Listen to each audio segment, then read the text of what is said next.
10 మందికి అన్నం పెట్టేటువంటి అన్నదాత మీద చంద్రబాబు నాయుడు పరిపాలన కత్తి కట్టేటువంటి విధంగా, కక్ష తీర్చుకునేటువంటి విధంగా ఉంది తప్ప ఎక్కడ కూడా అన్నదాతలను ఆదుకోవాలనేటువంటి కనీస ఆలోచన లేకపోవడం అనేటువంటిది దురదృష్టకరమైనటువంటి విషయం. ఈరోజు రైతులను పట్టించుకోకుండా నిర్లక్ష్యం ప్రదర్శించడంతో పాటు ఇచ్చినటువంటి ఒక్క హామీ కూడా నిలబెట్టుకోకుండా రైతులని అనేక రకాలైనటువంటి ముప్పతిప్పలకి గురి చేసేటువంటి పరిస్థితి. పంటలకి గిట్టుబాటు ధర లేదు. అన్ని విధాల రైతులకు సంబంధించి చంద్రబాబు అన్నదాతల మీద వివక్ష.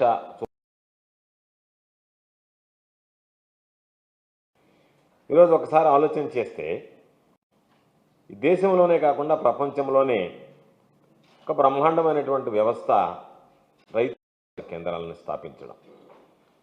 భారతదేశానికి స్వాతంత్రం వచ్చిన తర్వాత ఎన్ని సంవత్సరాలుగా అనేక మంది ముఖ్యమంత్రులు పనిచేశారు, అనేక ప్రభుత్వాలు పనిచేశాయి.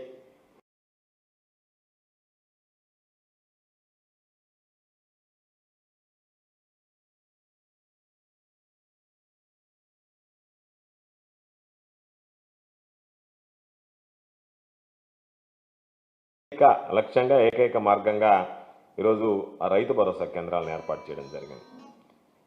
ఈరోజు చూస్తే గతంలో ప్రతి ఒక్కటి రైతు భరోసా కేంద్రాల ద్వారానే సరఫరా చేసేటువంటి పరిస్థితి ఉండేది. ఈరోజు వాటిని నిర్వీర్యం చేస్తూ విత్తనాలకి ఎతలబడుతున్నారు, పురుగు మందులు కావాలన్నా, ఎరువులు కావాలన్నా అనేక రకాలైనటువంటి ఇబ్బందులు పడుతున్నారు. ఆర్బీకేకి సంబంధించినటువంటి వ్యవస్థ ఆగిపోవడంతో పూర్తిగా ఈరోజు దానికి సంబంధించి రైతులకి అగచాట్లు తప్పేటువంటి పరిస్థితి లేదు. రాష్ట్ర ప్రభుత్వం కూడా ఈరోజు దాని మీద వివరణ ఇవ్వడం జరిగింది. మేము ఈరోజు దానికి సంబంధించి రేషనలైజ్ చేస్తున్నాం కాబట్టి రైతు భరోసా కేంద్రాలను క్లబ్ చేస్తున్నాం, క్లస్టర్ వైజు వాటిని అరేంజ్ చేస్తున్నాం అని చెప్పి అంటే దాని ఉద్దేశం చెప్పకనే చెప్తున్నది రైతు భరోసా కేంద్రాలను ఎత్తేస్తున్నాం, నిర్వీర్యం చేస్తున్నాం అనేటువంటిది.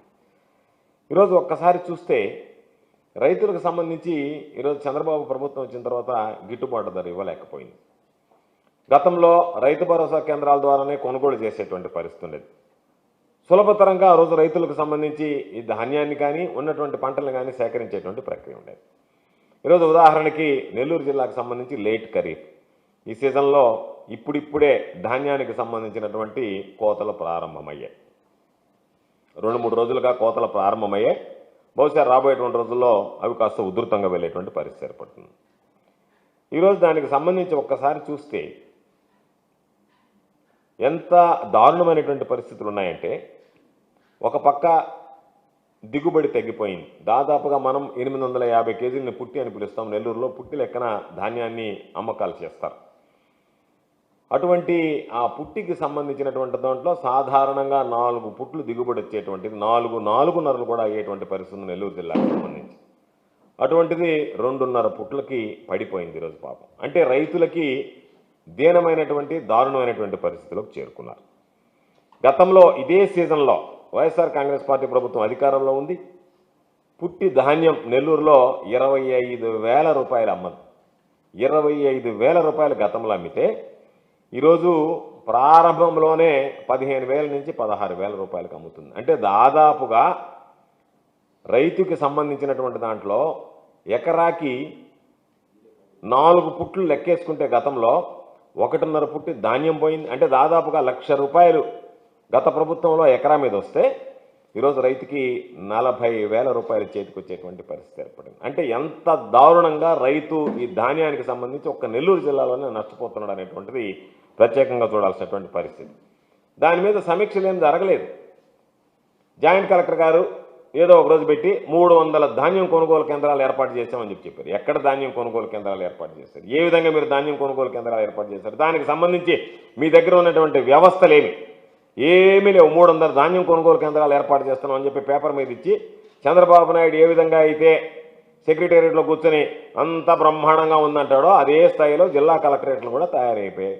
జాయింట్ కలెక్టర్ గారు 300 ధాన్యం కొనుగోలు కేంద్రాలు ఇచ్చామని చెప్పాడు. ఆ 300 ధాన్యం కొనుగోలు కేంద్రాలు ఎక్కడ పెట్టారు? వాళ్ళకి సంబంధించి ఎన్ని గన్నీ బ్యాగులు ఇచ్చారు? ఎంతమంది లేబర్ సౌకర్యం ఏర్పాటు చేశారు? ట్రాన్స్పోర్ట్కి సంబంధించి దాన్ని తరలించడానికి ఎటువంటి రవాణా ఏర్పాట్లు చేశారు?